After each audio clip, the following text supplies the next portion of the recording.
Hi പ്രിയമുള്ള സുഹൃത്തുക്കളെ, ഈ വഖഫിന്റെ മറവിൽ വലിയ തോതിലുള്ള സമ്പത്താണ് ഈ വഖഫ് ബോർഡിന്റെ മെമ്പർമാർ ഉണ്ടാക്കി വെച്ചിരിക്കുന്നത്. കഴിഞ്ഞ ദിവസമാണ് വഖഫ് ബോർഡിലെ ഒരു മെമ്പറുടെ ആസ്തി സമൂഹ മാധ്യമത്തിലൂടെ വലിയ രൂപത്തിൽ ചർച്ചയായി, അത് കേസുമായി. വിവരാവകാശ നിയമപ്രകാരം ചില വ്യക്തികൾ ഈ സമ്പത്തിന്റെ സോഴ്സുകൾ പോകുന്നു. അതിനനുസരിച്ച് ഈ സമ്പത്ത് ഇവർക്ക് എങ്ങനെ ഉണ്ടായി എന്ന ചോദ്യം ഉയരുന്നു. അപ്പോഴാണ് ആരാൻ്റെത് പിടിച്ചു പറിച്ച് അള്ളാഹുവിൻ്റെ തലയിൽ വെച്ച് കെട്ടുക മാത്രമല്ല ചെയ്യുന്നത്, അത് ഇവരതിനകത്ത് കൈയിട്ട് വാരുക കൂടി ചെയ്യുന്നുണ്ട്. തേൻകുടത്തിൽ കൈയിട്ടാൽ നക്കാത്തവരുണ്ടാകില്ല എന്ന് പറയുന്നത് പോലത്തെ അവസ്ഥയിലേക്കാണ് ഇവർ പോയിക്കൊണ്ടിരിക്കുന്നത്. വഖഫ് ബോർഡിനെ എമ്പാടും സ്ഥാപനങ്ങളുണ്ട്, മതസ്ഥാപനങ്ങളുണ്ട്, വ്യാപാര സ്ഥാപനങ്ങളുണ്ട്. ഇതൊക്കെ ഇവർ ഏത് രൂപത്തിലാണ് വിനിയോഗിക്കുന്നത് എന്നത് വളരെ പ്രധാനപ്പെട്ട ഒരു ചോദ്യമാണ്. ഇവർക്ക് പടച്ചവന്റെ പേരിലുള്ള സമ്പത്താണ് എന്ന് പറഞ്ഞ് എന്തിനാണ് ഇവർ ഇത്രയധികം പണം വാരിക്കൂട്ടുന്നത്? സമ്പത്താണെങ്കിലും അത് കൊള്ളയടിക്ക് ഒരു കുറവുമില്ല. ഇപ്പോഴും ആ മുസ്ലിങ്ങളുടേതൊക്കെ കൊള്ളയടിക്കാൻ വേണ്ടി തന്നെയാണ് ഇവർ മുന്നിട്ട് വന്നിട്ടുള്ളത്. അങ്ങനെ നിയമാനുസൃതമായ കൊള്ള എന്ന രൂപത്തിലാണ് ഇപ്പോൾ വഖഫ് ബോർഡ് നിലനിന്ന് പോകുന്നത്. ഈ വിഷയത്തിൽ വളരെ വ്യക്തമായ രൂപത്തിൽ ചില ആളുകൾ അഭിപ്രായം പറഞ്ഞു. അവരുടെ അഭിപ്രായങ്ങൾക്ക്, അവരുടെ മറുപടികൾക്ക് എന്തെങ്കിലും കഴമ്പുണ്ടോ എന്ന് ജനങ്ങൾ തന്നെ തിരിച്ചറിയുകയും ചെയ്യും.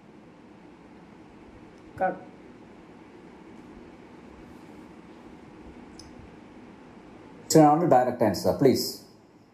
അതായത് വഖഫിന് ഭൂമി ഉണ്ടോ എന്ന് ചോദിച്ചാൽ ഇന്ത്യയിൽ 4,90,021 ഏക്കർ ഭൂമി വഖഫിന് പറയട്ടെ ഗസറ്റിൽ നോട്ടിഫൈ ചെയ്തിട്ടുണ്ട്. എന്നാലും തമിഴ്നാട്ടിൽ 4,70,50,000 ഏക്കർ ദേവസ്വം ഭൂമിയുണ്ട്. അതേപോലെ നിങ്ങൾ കണ്ടതായിരിക്കും ഏകദേശം 85,000 ഏക്കർ ആന്ധ്രാപ്രദേശിൽ ദേവസ്വം ഭൂമിയുണ്ട്. ഏകദേശം 4,800 ഏക്കറാണ് തോന്നുന്നു തെലുങ്കാന. അങ്ങനെ ഈ 3 സംസ്ഥാനങ്ങളിൽ മാത്രം ദേവസ്വം ഭൂമി തന്നെ 5,35,000 ഏക്കർ ഉണ്ട്. ഇന്ത്യയിൽ ആകമാനുള്ള 4,90,000 ഏക്കറാണ് ഉണ്ട് എന്ന് പറയുന്നത്. അതിന്റെ മൂല്യം എന്ന് പറയുന്നത് 6,000 കോടി മൂല്യം വരും എന്നും പറയുന്നു. ഏതായാലും ഇത് അതിനേക്കാൾ പറയട്ടെ ഈ വഖഫ് ഭൂമിയേക്കാൾ അല്ലെങ്കിൽ അതിനോടൊപ്പം തന്നെ മറ്റു മതങ്ങളുടെ ഹിന്ദു ക്രിസ്ത്യൻ വിഭാഗങ്ങളുടെ സ്വത്തുമുണ്ട്. ഞാൻ പറഞ്ഞു തീർക്കട്ടെ, സ്വത്ത് എല്ലാ മതങ്ങൾക്കും ഉണ്ട്. ഇന്ത്യയിലുള്ള എല്ലാ ബുദ്ധമതത്തിനുണ്ട്, അതേപോലെ തന്നെ ജൈനമതം ശ്രാവണ മേഖലകളൊക്കെ അവരുടെ സ്വത്തുണ്ട്. അപ്പൊ എല്ലാ സ്ഥലത്തും ഇന്ത്യയിൽ എല്ലാ മതങ്ങൾക്കും കൂടിയും കുറഞ്ഞും നന്നായിട്ട് സ്വത്തുണ്ട്. നിങ്ങൾ ഒരു മതത്തിന്റെ സ്വത്ത് മാത്രം ചൂണ്ടിക്കാട്ടരുത്. ഞാൻ തീർക്കട്ടെ, എനിക്കൊരു 2 മിനിറ്റ് എല്ലാ മതങ്ങൾക്കും ഉണ്ട്, പക്ഷേ ഇത് കൈയിട്ട് വാരിയതാണ്, അടിച്ചു മാറ്റിയതാണ്. ഞാൻ ഒരു മിനിറ്റ്, നിങ്ങൾ എന്നോട് വഖഫ് ബോർഡിന്റെ ചോദ്യം, ഞാൻ വഖഫ് ബോർഡിന്റെ പ്രതിനിധിക്കല്ല ഇവിടെ വന്നത്. ഞാൻ എല്ലാ മതങ്ങളുടെയും എല്ലാ സംവിധാനത്തിന്റെയും സത്യത്തിന് വേണ്ടിയിട്ട് നിൽക്കുന്ന ഒരു രാഷ്ട്രീയ പ്രവർത്തകരാണ്. അല്ലാതെ ഏതെങ്കിലും മതത്തിന് വേണ്ടിയിട്ടോ ഏതെങ്കിലും ഇങ്ങനെ കുടിയേറ്റക്കാരെ ശരിയാ തെറ്റോ? പൂർണ്ണമായും തകർത്ത ഒറ്റ രാത്രി ചരിത്രം കുടിയേറ്റക്കാരെന്ന് വിളിച്ചത് ശരിയാ? അതെ, എന്റെ സംസാരത്തിൽ നിങ്ങൾ എല്ലാവരും കൂടെ പറയാലോ. ഇന്ത്യയിൽ 1947 കുടിയേറ്റക്കാർ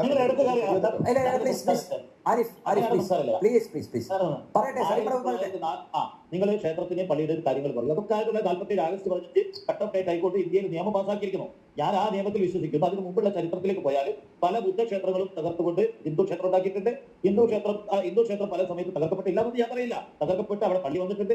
പല സ്ഥലത്ത് പള്ളി തകർത്ത് ക്ഷേത്രം ഉണ്ടാക്കിയിട്ടുണ്ട് ഇന്ത്യയിൽ. ഇതൊക്കെ തന്നെ അതേപോലെ തന്നെ നമ്മുടെ ഹരിയാനയിൽ പോയാൽ ഹിസാറിലുള്ള പള്ളി മാറിയുന്ന ക്ഷേത്രമാണ്. 6 പള്ളികളിൽ നിന്ന് വിഭജനത്തിന് ശേഷം മാറ്റി ക്ഷേത്രമാക്കി മാറ്റിയിട്ടുണ്ട്. സിഖ് ഗുരുദ്വാരയാക്കി മാറ്റിയ പള്ളി പറയട്ടെ, ഞാൻ പറഞ്ഞു തീർക്കട്ടെ. നിങ്ങളെ ചോദ്യമൊക്കെ പറയൂ.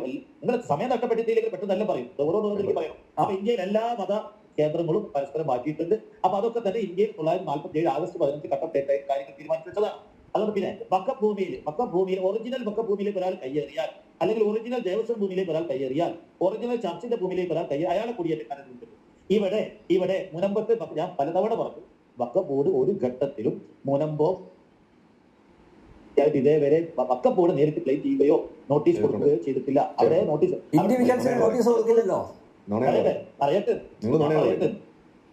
നോട്ടീസ് കിട്ടിയ ആളുകളാണ് ഈ നോട്ടീസുമായി മാധ്യമങ്ങളെ കാണുന്നതും പബ്ലിക്കിൽ വന്ന് കാര്യങ്ങൾ അവതരിപ്പിക്കുന്നതും.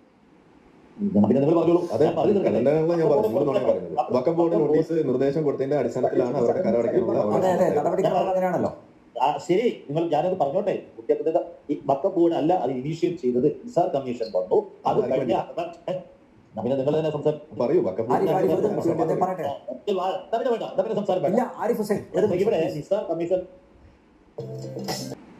അദ്ദേഹത്തിന് സംസാരിക്കാനുള്ള ചാൻസ് ആണ് ഇപ്പോൾ. അത് സംസാരിച്ച് കഴിഞ്ഞിട്ടാണ് മറ്റുള്ളവർ ഇടപെടേണ്ടത്. ശരി, ഇല്ല ആരിഫ് ഹുസൈൻ ഇവിടെ നിസാർ കമ്മീഷൻ അതിനുശേഷം കേരള ഹൈക്കോടതിയിൽ ഇദ്ദേഹത്തിന്റെ ബന്ധു അടക്കമുള്ള ആളുകൾ ഹൈക്കോടതി ഇതിൽ ഇടപെട്ടതോടുകൂടിയാണ് ഇവിടുത്തെ വഖഫ് ബോർഡ് അതേപോലെ തന്നെ നിസാർ കമ്മീഷൻ റിപ്പോർട്ട് ഗവൺമെന്റ് അംഗീകരിച്ചു.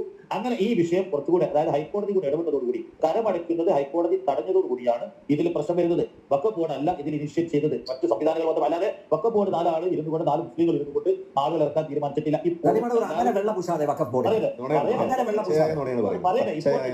ഇപ്പോഴും സംസ്ഥാന ഞാൻ പറയുന്നത് ഇപ്പോഴും സംസ്ഥാന ഗവൺമെന്റ് വഖഫ് ബോർഡിനോട് പറഞ്ഞിരിക്കുന്നു ഒരു നോട്ടീസ്. നിങ്ങൾ അതിനെ പറഞ്ഞല്ലോ വഖഫ് ബോർഡിനോട് പറഞ്ഞ മേലിൽ ഒരു നോട്ടീസും എങ്ങോട്ട് ഇഷ്യൂ ചെയ്യാൻ പാടില്ല. ഹൈക്കോടതി അല്ല അല്ല അല്ല സരി പറവൂ ഈ വിഷയത്തിൽ പിള്ളേരുടെ ജനതയോടൊപ്പമാണ് സർക്കാരെങ്കിൽ ഇങ്ങനെ ജുഡീഷ്യൽ അന്വേഷണ കമ്മീഷനെ വെച്ചിട്ട് നീട്ടിക്കൊണ്ടുപോകാണോ വേണ്ടത്? ഇപ്പോ ജസ്റ്റിസ് രാമചന്ദ്രൻ നായർ തന്നെ പറഞ്ഞു 3 മാസം കൊണ്ടൊന്നും പഠിച്ച് റിപ്പോർട്ട് കൊടുക്കാൻ പറ്റില്ല. പറയട്ടെ ഹൈക്കോടതിയിലുള്ള കേസ് തീർക്കണം. അത് റിവ്യൂ കൊടുത്തുകൊണ്ട് പരിപൂർണമായിട്ട് നാളെ മുനമ്പത്തെ സഹോദരന്മാർക്കും സഹോദരിമാർക്കും ഒരു ലീഗൽ പ്രശ്നമില്ലാതെ സ്വതന്ത്രമായി അവരുടെ അടുത്ത തലമുറ ലോകാം അവസാനം വരെ അവിടെയുള്ള മത്സ്യത്തൊഴിലാളികൾക്ക് ജീവിക്കാനുള്ള സാഹചര്യമാണ് ഞങ്ങൾ ആഗ്രഹിക്കുന്നത്. നിങ്ങളെ പോലെ എല്ലാ അനിന്തമ്പ്യാരും ജനം ടിവിയും അവിടെ എല്ലാ കാലവും സ്റ്റുഡിയോ വെച്ചിരുന്നോളൂ. നിങ്ങൾക്ക് എല്ലാ കാലവും പ്രശ്നം തീർക്കാതെ വീട്ടിക്കൊണ്ടുപോകലാണ് നിങ്ങളുടെ ആവശ്യം. അത് നടക്കാൻ പോകില്ല. താങ്കളോട് ഞാൻ ആവശ്യപ്പെട്ടതാണ്, താങ്കൾ അങ്ങോട്ട് വാങ്ങും മുനമ്പത്തോട്ട്.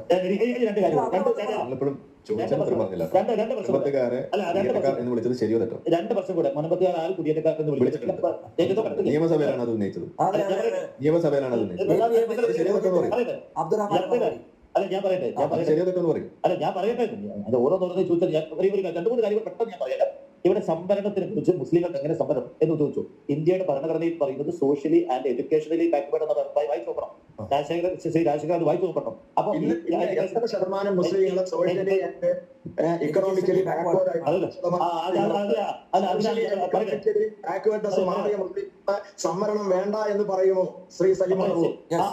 അതിനാണ് ഞങ്ങൾ പറഞ്ഞത് ന്യൂനപക്ഷമാണ് എന്ന് പറഞ്ഞിട്ടാണ് ഇവർ സർക്കാരിന്റെ എല്ലാ ആനുകൂല്യങ്ങളും അടിച്ചെടുക്കുന്നത്.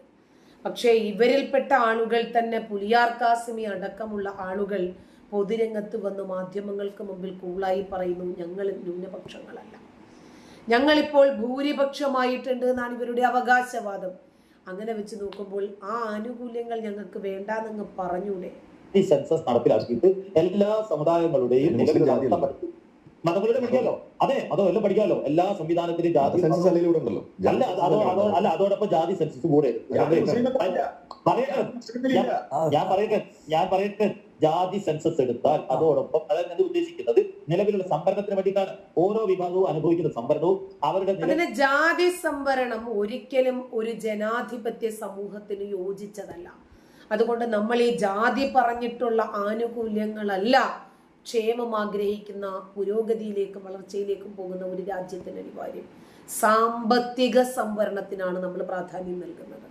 സാമൂഹ്യ അവസ്ഥയും രാജ്യത്ത് പരിശോധിക്കപ്പെടട്ടെ. ആരുടെ കയ്യിലാണ് ജോലി എന്ന് പരിശോധിക്കാൻ, ആരുടെ കയ്യിലാണ് അധികാരം അത് പരിശോധിക്കട്ടെ. 2 നിങ്ങൾ കൊടുത്ത സംവരണം ഉണ്ടല്ലോ മുന്നോക്കക്കാർ, അതെന്താണ്? ഒരു വർഷം 8 ലക്ഷം വരുമാനമുള്ള, ഒരു ദിവസം 2222 രൂപ വരുമാനമുള്ള സമ്പന്നർക്കാണ് കൊടുത്തത്. ഞങ്ങൾ പറയുന്നത് അത് പാവപ്പെട്ട ഒരു പശുവിനൊക്കെ വളർത്തി ജീവിക്കുന്ന മുന്നോക്ക വിഭാഗത്തിലെ ദരിദ്രന് കൊടുക്കണം. നിങ്ങൾ കൊടുക്കുന്ന ആൾക്കാണ് മാസത്തിൽ 66,000 രൂപ വരുമാനമുള്ള ആളുകൾക്കാണ് മുന്നോക്കത്തിലെ സംവരണം കൊടുക്കുന്നത്. അത് തെറ്റാണെന്ന് ഞങ്ങൾ എന്തും പറയും. പാവപ്പെട്ടവർ കൊടുക്കണം. പിന്നെ ഒരു കാര്യം കൂടെ 2047 മുസ്ലിം രാജ്യമാണെന്നൊക്കെ പറഞ്ഞ് പ്രചരിപ്പിച്ച ആളുകളെ ഭയപ്പെടുത്താൻ ഉണ്ടാവാൻ പോകുന്നില്ല. കാരണം നിങ്ങളുടെ നേരത്തെയുള്ള മുസ്ലിം ജനസംഖ്യയെ കണക്കാക്കിക്കൊണ്ട് രാജ്യത്ത് ആളുകൾക്ക് ഭീതിണ്ടാക്കിയാണ്. ഇപ്പൊ എല്ലാ മുസ്ലിം കുടുംബത്തിലും ഒരു മതത്തിന്റെ ഒരു മുസ്ലിം രാജ്യം ഞാൻ ഉദ്ദേശിച്ചത് മുസ്ലിം ഭൂരിപക്ഷ രാജ്യം പ്രചരിപ്പിക്കാണ്. പറയട്ടെ ഇന്ത്യയിൽ ഒരു മതത്തിന് ഒരു ഇസ്ലാം മതമോ അല്ല ഒരു ക്രിസ്ത്യൻ മതം ഒന്നും വളരാൻ അകാലത്തിൽ നിങ്ങൾ പറയുന്നത് പോലെ ജനസംഖ്യാ വിസ്ഫോടനം നടക്കാൻ പോകുന്നില്ല. ഇന്ത്യയിൽ ഇപ്പോഴത്തെ സാഹചര്യം എന്ന് പറയുന്നത് പഴയതുപോലെയല്ല. ജനസംഖ്യാ നിയന്ത്രണമാണ്. അതിന്റെ മുഴുവൻ ഡേറ്റയും അങ്ങേക്ക് തരാം. നിങ്ങൾ 1900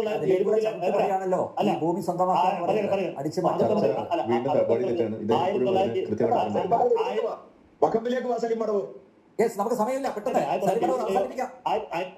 നിങ്ങൾ കുഴപ്പമുണ്ടാക്കിയ വൈപ്പ് 1970-ലെയോ 80-ലെയോ ജനനിരക്ക് കണക്കാക്കിയെങ്കിൽ ഇപ്പോഴും ഇത്തരം പ്രചരണം നടത്തിയ ആളുകളെ ഇപ്പോഴും ജാതിയും മതവും പറഞ്ഞ് തമ്മിലടിപ്പിക്കാനും ഇസ്ലാമിക രാജ്യത്തിന്റെ ആവശ്യം ഉന്നയിച്ച് പൊളിറ്റിക്കൽ ഇസ്ലാമിന്റെ അജണ്ടയെ വളർത്താനുമാണ് ഇവർ ശ്രമിച്ചുകൊണ്ടിരിക്കുന്നത്. ഇത്തരം ആളുകൾക്ക് ചാനലിൽ വന്ന് ഇത്തരം വിഷയങ്ങൾ പറഞ്ഞ് അത് ജനങ്ങളിലേക്ക് എത്തിക്കാൻ ശ്രമിക്കണോ വേണ്ടയോ എന്ന് ചിന്തിക്കേണ്ടുന്ന സമയവും അതിക്രമിച്ചിട്ടുണ്ട്. നന്ദി.